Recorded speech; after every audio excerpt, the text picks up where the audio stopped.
웰다잉에 대한 관심이 빠르게 확산되고 있습니다만 그 중에 가장 낯선 분야가 바로 후견제도가 아닌가 싶습니다. 후견 관련 법이 제정된 지 10년이 지났지만 아직도 이 후견제도는 우리에게 굉장히 생경한 제도입니다. 오늘은 후견제도에 대해서 오랫동안 활동을 해오신 한국성년후견지원본부 전 이사장 엄덕수 법무사님을 모시고 후견제도에 대해서 들어보도록 하겠습니다. 후견이라는 게 어떤 뜻인지, 어떤 데 적용되는 것인지 쉽게 좀 설명 부탁드리겠습니다. 네, 그 후견은 어떤 특정인이 그 질병이나 장애, 노령, 그 밖에 이제 사유로 자기가 판단 능력이 결여되거나 굉장히 약해져서 제대로 자기 사무를 자기가 처리할 수 없을 때 이 사람의 의사 결정 능력이나 이런 것을 이제 도와주고 보완해서 적법 유효하게 모든 이제 생활에 필요한 법적 행위를 할 수 있도록 도와주는 사람 제도가 후견제도입니다. 옛날에 비해서 이 후견제도가 더 필요해진 그 사회적 시대적 변화가 어떤 게 있다고 볼 수 있을까요? 예, 그 옛날에는 금친산, 한정치산 이런 것만 있었는데 이것이 폐지하고 11년 전에 후견제도로 바꾼 것은 기본적으로 자기결정권을 존중하기 위해서였습니다. 특히 현대 와서 이제 고령화 사회 또는 초고령 사회로 접어들면서 그리고 베이비붐 세대들이 상당한 재산을 갖고 있지만 이걸 제대로 행사하기에는 건강상 문제점이 생기고 인지 능력이라든지 판단력 이런 데서 문제가 생겨서 사기를 당하든지 아니면 횡령을 당한다든지 이렇게 해서 노후의 재산을 다 날려버리고 힘든 노후를 불행한 노후를 보내기 쉽기 때문에 이것을 자기 결정권을 행사해서 자기 재산 관리나 신상 보호를 해주는 이런 이제 제도, 이 후견 제도를 좀 더 근대화된 제도가 이 후견 제도입니다. 대표적으로 옛날에 비해서 많이 늘어난 게 치매 환자가 늘어난 게 장수하고 직결되어 있는데요. 그러니까 치매에 걸리게 되면은 의사 표현도 안 되고 또 행동도 안 되니까 여러 가지 모든 문제를 처리하는데 어려움이 생기는 거죠. 그런데 대비하는 게 후견제도가 되겠죠. 네, 그렇습니다. 후견제도는 사람이 뭐 죽을 때까지 온전한 능력을 똑같이 능력을 행사할 수 있으면 좋은데 나이가 들고 질병이 오고 장애가 오고 이러면 자기 능력이 완전히 결여되거나 아주 약해져서 자기 재산을 제대로 관리하지 못하고 자기 문제를 제3자의 보호를 타인의 보호를 받아야 되는 그렇지 않고는 자기가 굉장히 힘든 노후를 보내기 때문에 지금 고령화 시대에서 가장 중요한 것은 이 능력을 의사결정 능력, 사무처리 능력을 보완해주는 이 후견 제도를 활성화하고 일반 생활에 널리 보급하는 게 시급하고 절실하다고 생각됩니다. 우리가 알 수 있는 사례 중에 후견 제도를 잘 활용했으면 좋았을 텐데 그렇지 않아서 발생한 그 안 좋은 일, 안타까운 일 같은 게 어떤 게 있을까요? 네, 지금 후견 제도는 현대 사회에서 우리가 잘 알고 있듯이 몇 년 전에 자기 아들 보고도 너 누구냐 이렇게 이제 말하는 그런 상태가 그런 이제 대기업의 회장도 그렇고 배우 여기도 의사 능력이 치매가 와서 의사 결정을 못하고 가족이나 이런 사람의 보호를 받아야 되는 그런 현실적인 필요가 생기는 거죠. 그래서 이제 이때 가족이 후견하기도 하고 가족이 미리 후견 계약 등으로 돼 있지 않으면 가정법원에서 가족 중에서 또 가정법원이 가족 중에서 또는 제3자 중에서 후견할 사람을 선정하게 됩니다. 이게 이제 성년 후견 제도고 미성년 후견도 있지만 현재 고령 사회에서는 성년 후견 제도의 활용이 굉장히 중요하고 시급한 것 같습니다. 어떻게 했으면 그런 분쟁이나 갈등을 막을 수 있었는데 뭐가 안 됐기 때문에 어떻게 나쁜 쪽으로 발전을 했는지 좀 설명해 주시면 좋겠습니다. 네, 그때만 해도 이런 분들이 자기는 그렇게 이제 치매나 이런 질병이 오리라고 그렇게 구체적으로 인식하지는 못했을 겁니다.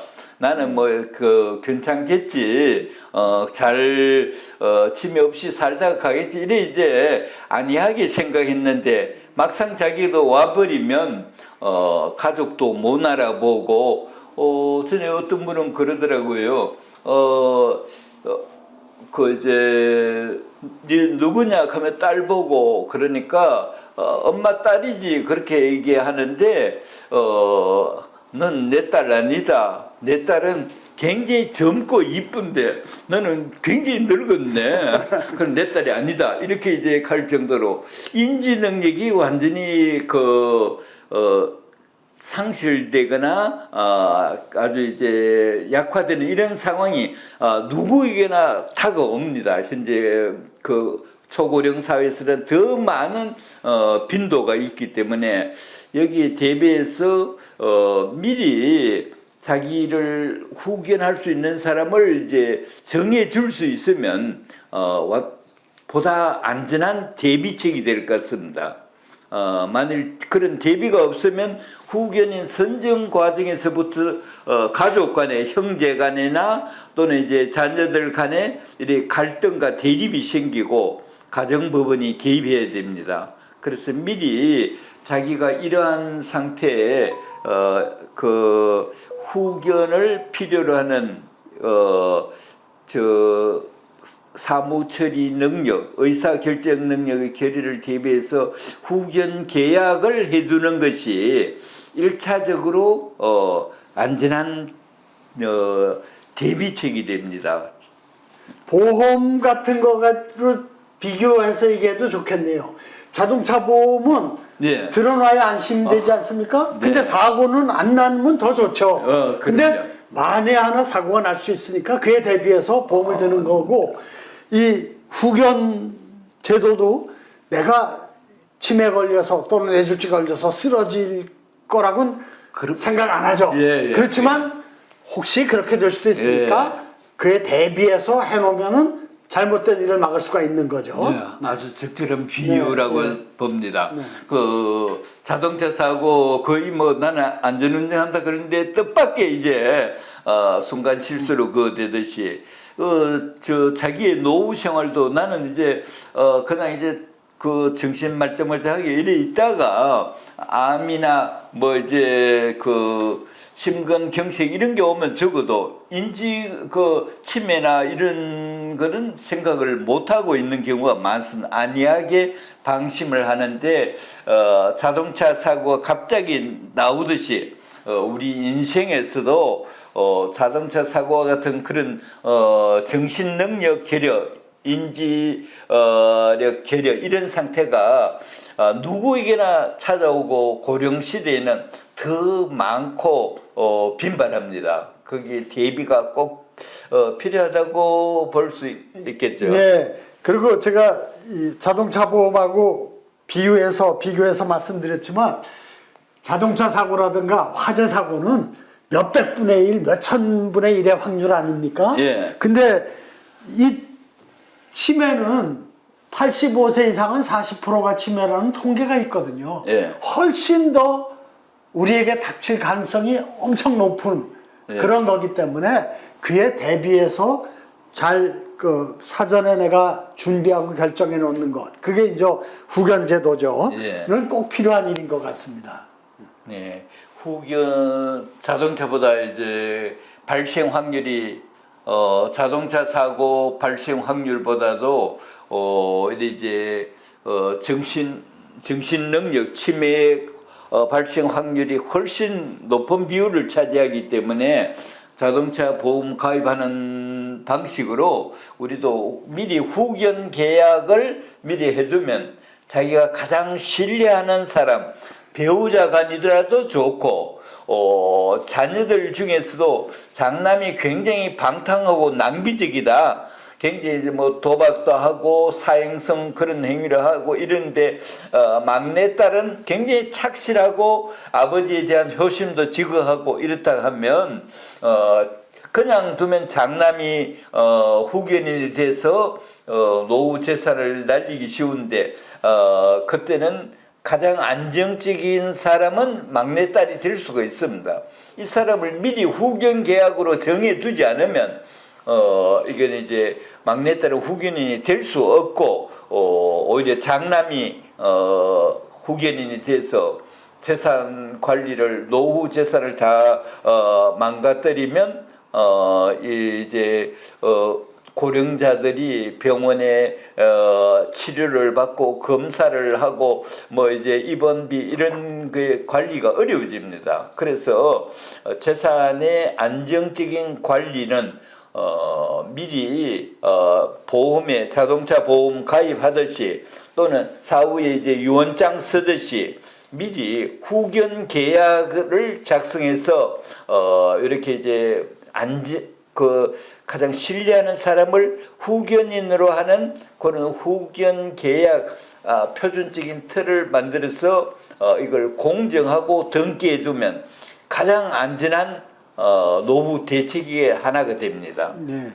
지금 방탕한 아들과 성실한 딸의 경우를 가지고 말씀을 해주셨는데요. 근데 사실 내가 유언장을 안 쓰는 문제도 그렇고 이 후견 계약을 안 하는 경우도 뭔지 몰라서 안 하는 점도 있지만 막상 아들, 딸 있는데 그것도 우리 통념상 아들이 먼저라고 생각하는 게 바람직한 건 아니지만 예.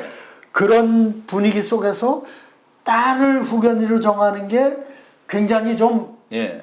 마음에 부담이 되니까 피하다 보니까 예. 결국 나쁜 영을 초래하는 게 되지 않습니까? 그러니까 이 웰다잉의 기본 관점은 내 삶의 마무리에 대해서 내가 책임 있게 결정하는 게 중요하다. 자기 결정권을 실천하는 거죠. 예. 그런 점에서 좀 마음에 걸리더라도 예. 내가 더 믿을 수 있고 잘할 거라고 성실하게 할 거라고 기대하는 둘째 땅을 후견으로 정해놓는 게 책임 있는 태도고 내 노후 대책도 확실하게 만들어지는 거라는 말씀이시네요. 예. 그 유교적인 관념에 의하면 장남이 가를 승계한다는 옛날 그런 관념은 있지만 지금은 제일 가까운 가족이 노인의 재산을 날려버리기가 쉽습니다. 여기에 대해서 탐욕을 가지고 그래 이제 저 제3자가 아니고 가까운 가족 중에서 장남이 만일 불성실하고 사행적이고 도박이나 이런 걸 하고 하면 장남을 일단 배제해야 됩니다. 가를 승계하는 옛날 유교 시대하고는 다르기 때문에 현실적으로 내 노후 재산이 다 없어져 버리면 내가 어디 이제 병원에 검사 받고 머리 예방적으로 치료하고 이런 것도 어려워집니다. 그래서 이제 이걸 안정적으로 하기 위해서는 미리 내가 가장 신뢰하는 사람이 죽을 때까지 재산을 관리게 하고 내가 미리 정하면 자기 결정권 행사가 되는데 만일 정해놓지 않으면 후견 계약을 해놓지 않으면 나중에 가정법원이 정하게 되고 형제간의 갈등, 자녀들 간의 갈등이 있습니다. 그 갈등이 있으면 제3자한테 후견이 넘어가 버립니다. 예. 그러면 이제 비용도 많이 써야 되고 그다음에 이제 관리 그런 문제가 있기 때문에 자기가 가장 신뢰하는 사람을 미리 후견인으로 정해 두는 후견 계약, 이거는 노후에 가장 안정적인 노후 대책의 하나입니다. 그래서 자기를 위해서 그 재산을 자기의 치료나 그다음에 행복을 위해서 이 재산을 쓰고 남는 것은 유언이나 기타 방법에 의해서 상속인에게 상속시키거나 사회의 일부 공헌하는 유정을 하거나 이런 게 가장 이상적인 노후 대책이 아닌가 생각됩니다. 네, 지금 말씀하신 내용에서 내가 결정해야 할 일을 회피하고 예. 미루고 그래서 후견 계약서를 쓰지 않고 유언장을 쓰지 않으면 내가 결정하는 대신 법원이 결정하는 참 안 좋은 결과를 스스로 가져오는 거거든요. 그런 예. 점에서 내가 내 인생을 책임져서 여지껏 살아온 것처럼 앞으로 내 삶의 마무리도 내가 책임 있게 결정한다 하는 자기 결정권의 관점을 우리 시민들이 좀 더 적극적으로 생각하고 실천하는 그러한 문화가 좀 생겼으면 좋겠습니다. 어느 집이든지 가족 간의 갈등과 분쟁이 있습니다. 친정 쪽하고 그다음에 이제 그 시가 쪽 갈등 있고 장남과 그다음에 차남 이제 자녀 간의 갈등이 있었는데 이런 사이에서 미리 이 갈등을 생기지 않게 하려면 그때 이제 가정법원이 정할 때는 갈등이 노출됩니다. 그래서 이제 가정법원은 가족이 아닌 제3자를 이제 후견인으로 정하는데 만일 자기가 굉장히 신뢰감 가는 사람을 자기가 스스로 선택해서 후견 계약을 공정하고 그리고 등기까지 해놓으면 나중에 내가 건강에 이상이 생기면 사무 처리 능력이나 의사결정 능력에 결여가 생길 때는 그 사람이 나의 재산을 죽을 때까지 관리를 하게 됩니다. 물론 법원의 감독은 약간의 받게 되지만 그래도 이제 내 재산을 잘 관리돼야 노후에 이제 행복이나 치료비나 이런 게 다 보장이 됩니다. 그러면 사전에 내가 건강하고 확실하게 내 의사표시를 할 수 있을 때 후견인을 정해놓지 않았기 때문에 생긴 문제군요. 네, 그분들은 자기가 치매 걸리라고는 아마 생각을 안 했을 겁니다. 누구나 나는 안 걸린다고 생각하죠. 운전하는 사람이 네. 자기가 이제 물론 이제 걸릴 가능성은 인식하면서도 설마 나에게는 그렇지는 않을 것이다. 이렇게 좀 지나치게 낙관이나 방심을 했기 때문에 후견 계약 같은 거는 전혀 생각도 안 했을 겁니다. 그리고 이 후견 계약은 자기 결정 성년 후견의 4개 모델 가운데서 자기 결정권을 보장하는 가장 이상적인 모델이 이 후견 계약, 즉 임의 후견입니다. 임의 후견이 없는 경우에 보충적으로 성년 후견, 한정 후견, 특정 후견 이런 이제 나머지 3개가 나오는데 미리 후견 계약을 해 놓으면 이게 제일 우선적으로 자기 결정권이 제일 우선적으로 보장되는 겁니다. 그런데 이 제도는 대한민국에 이 제도가 도입한 것은 11년 전입니다. 그 2013년 7월 1일부터 시행되었기 때문에 아직 인식도 없고 그 다음에 어디 가서 후견 계약을 어떻게 작성하고 그 다음에 공정을 어디서 받고 이런 것도 아직 시민들이 거의 잘 모르는데 이걸 웰다잉 문화운동에서 좀 더 이제 자기 결정권 노후의 자기 결정권 행사를 함으로써 존엄하고 행복한 노후 생활을 영위할 수 있도록 하는 방법은 이 후견 계약과 임의 후견을 하나의 시민운동으로 좀 성화시켜주면 굉장히 효과적이고 노후를 행복하게 보낼 수 있는 웰다잉의 지름길 같습니다. 네.